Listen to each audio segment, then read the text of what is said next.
বন্ধুরা, তনহির পাকশালাতে সবাইকে স্বাগত। বৃষ্টির দিনের সন্ধ্যেতে চা, কফি, নানান রকম স্ন্যাক্স পকোড়া খেতে আমরা সকলেই ভীষণই পছন্দ করি। তবে আমার মনে হয় চাটা খেতে আমরা সকলেই সবসময় পছন্দ করি। আর আজকে আমি আপনাদের সঙ্গে খুবই সাধারণ একটি চায়ের রেসিপি শেয়ার করব। তবে এটা দেখতেও যেমন সুন্দর, খেতেও কিন্তু তেমনই সুন্দর। এটা কাশ্মীরি টি বা কাশ্মীরি চায় বা গোলাপি চায় বা পিঙ্ক টি নামে বিখ্যাত। এই কাশ্মীরি চায় বা কাশ্মীরি টিটা শেখা আমার এক কাশ্মীরি দাদার থেকে, নাম গুলজার আহমেদ। দাদা আমার মা বাবার কাছে থাকতো আর সেই সময় দাদা এই চাটা বানাতো। তারা কিন্তু কাশ্মীরিরা চিনি দিয়ে চা খায় না, তারা নুন দিয়ে চা খায়। তবে আমরা চিনি দিয়ে চা খেতে বেশি পছন্দ করি। যাই হোক, দাদার থেকেই এই রেসিপিটা আমার শেখা। আর কিভাবে এই পিঙ্ক টি বা গোলাপি চায় বানানো হয় দেখে নেওয়া যাক আমার আজকের ভিডিওটিতে। কাশ্মীরি চা বা গোলাপি চা বা পিঙ্ক টি বানাবার জন্য একটা পাত্রের মধ্যে নিয়ে নিচ্ছি 3 কাপ পরিমাণে জল। আর এই 3 কাপ পরিমাণে জলের মধ্যে নিয়ে নিচ্ছি 2 কাপ জল নর্মাল রুম টেম্পারেচারে রাখা, আর 1 কাপ জল নিচ্ছি একদম ঠান্ডা ফ্রিজের জল। আপনারা চাইলে সম্পূর্ণ ফ্রিজের ঠান্ডা জলও কিন্তু অবশ্যই ব্যবহার করতে পারেন। আর দিচ্ছি 1 টুকরো বরফ। এর মধ্যে কিছু মশলা আমি অ্যাড করব। দিয়ে দিচ্ছি 3টে ফাটিয়ে নেওয়া শুকনো লঙ্কা, 2টো স্টার অ্যানিস আর 1 টুকরো দারচিনি। বাকি গরম মশলাগুলো আমি পরে অ্যাড করব। দিয়ে দিচ্ছি 3 চা চামচ পরিমাণে পাতা চা। এখানে কিন্তু সিটিসি চা বা লিপটন টি ব্যবহার করা যাবে না, চাইলে আপনারা গ্রিন টিও ব্যবহার করতে পারেন। আপনারা যে কোনো গ্রিন টি লিভসই কিন্তু ব্যবহার করতে পারেন। গ্যাসের ফ্লেমটাকে হাইতে রেখে আমি চায়ের জলটাকে ভালো করে ফুটতে দেব। আর এই যে হাতা দিয়ে আমি চায়ের জলটাকে সমানে ওপর থেকে বাটিতে ফেলছি, এই কাজটা কিন্তু ক্রমাগত করে যেতে হবে। আর গ্যাসের ফ্লেমটাকে মিডিয়াম টু হাইতে রেখে চায়ের জলটাকে ভালো করে ফুটিয়ে নিতে হবে। ততক্ষণ পর্যন্ত আমাদের এই চায়ের লিকারটা ফোটাতে হবে যতক্ষণ না 3 কাপ চায়ের লিকার ফুটে 1 কাপে পরিণত হয়। আর ক্রমাগত এইরকম হাতা দিয়ে নাড়তে হবে। নিয়েছি খাবার সোডা বা কুকিং সোডা বা বেকিং সোডা যেটাই বলেন, 1/4 চা চামচ বেকিং সোডা এর মধ্যে দিয়ে দিচ্ছি। সোডাটা দিয়ে আবারও ভালো করে আমি হাতা দিয়ে নাড়তে থাকছি। এখানে কিন্তু বেকিং পাউডার বা ইনো ব্যবহার করলে হবে না।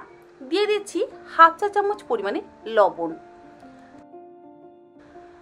লবণ দেওয়ার কারণে কিন্তু চাটা নোনতা হবে না, এটা একেবারেই ভয় পাবেন না। চায়ের স্বাদটা সম্পূর্ণ অন্যরকম হবে।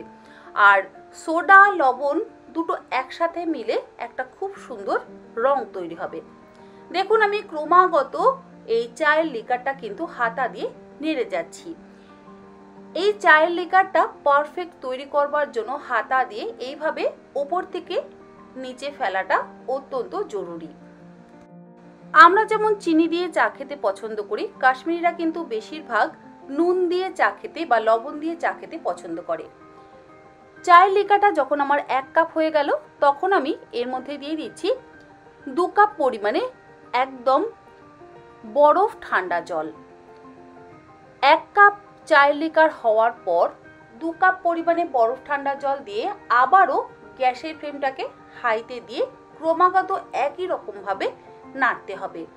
আর এই যে 2 কাপ জল আমি এর মধ্যে বরফ ঠান্ডা জল এর মধ্যে আমি অ্যাড করলাম, এটাকেও ওই একই রকমভাবে ক্রমাগত জাল দিতে দিতে আবারও ওই 1 থেকে 1.5 কাপে তৈরি করে নিতে হবে।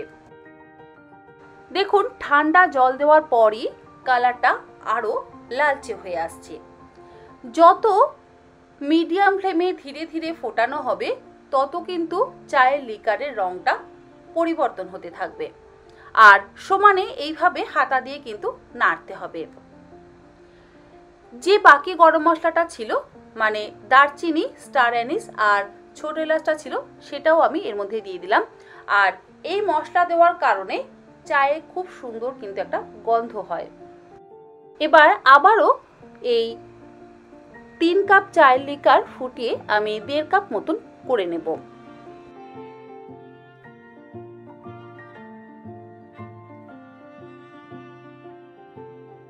দেখুন চায়ের লিকারটা ফুটতে ফুটতে বেশ লালচে রং তৈরি হয়েছে। অপরদিকে একটা পাত্রে আমি দুধটাকে জাল দিয়ে নিচ্ছি। আপনারা আপনাদের নিজেদের পরিমাণ মতন দুধ নিয়ে দুধ জাল দিয়ে নেবেন। আর এখানে আমি ফুল ক্রিম দুধ ব্যবহার করেছি। চাইলে আপনারা নর্মাল টোন মিল্কও ব্যবহার করতে পারেন, তবে ফুল ক্রিম দুধ ব্যবহার করলে বেশি ভালো হয়। দুধটা ভালো মতন জাল দিয়ে নেওয়া হয়ে গেছে, দুধ উতলে গেছে। আমি এবার গ্যাসের ফ্লেমটাকে বন্ধ করে দিচ্ছি। অপরদিকে আমাদের চায়ের লিকারটাও কিন্তু তৈরি হয়ে গেছে। আর দেখুন চায়ের লিকারের রংটা একদম পারফেক্ট হয়েছে, মানে খুবই কালচে লাল হয়েছে। গ্যাসের ফ্লেমটাকে আমি বন্ধ করে দিয়েছি। এবারে চায়ের লিকারটা আমি একটা পাত্রের মধ্যে ঢেলে নিচ্ছি। তবে একটা কথা বলে রাখি, এই চায়ের লিকার বানিয়ে কিন্তু একদিনের বেশি ফ্রিজে স্টোর করে রাখবেন না। একদম টাটকা চা বানালে যে সুন্দর গোলাপি রংটা হয়, বাসি চায়ের লিকার দিয়ে যদি বানানো হয় তাহলে একটু কালচে ভাব চলে আসে।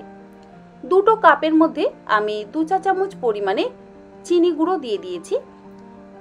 দিয়ে দিচ্ছি 1 টেবিল চামচ করে চায়ের লিকার।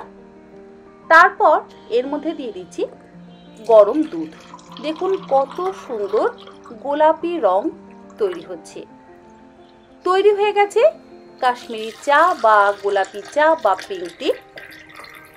এই চায়ের স্বাদ কিন্তু একদম অন্যরকম, দেখতেও যেমন সুন্দর, খেতেও তেমনই সুন্দর।